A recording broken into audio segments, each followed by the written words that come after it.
This is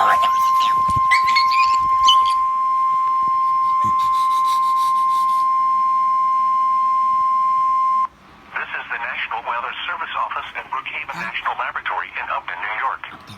The preceding signal was a test of the NOAA All Hazards Radio Public Warning System on station KWO35 from New York City. Wow. During potentially dangerous weather situations, specially built receivers can be automatically activated by the signal to warn of the impending hazard.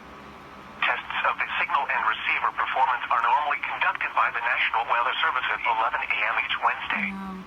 If there is a threat of severe weather, the test will be postponed to the next available good weather day. Reception of this broadcast, and especially the warning alarm, will vary at any given location. This variability, normally more noticeable at greater distances from the transmitter, can sometimes occur even though you are using a good quality receiver in good working order.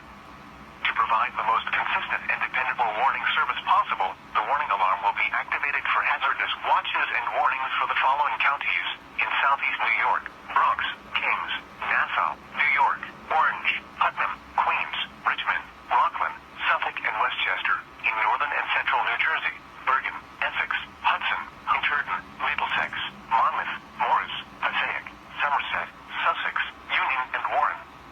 And in southwest Connecticut, Fairfield. Once again, this was only a test.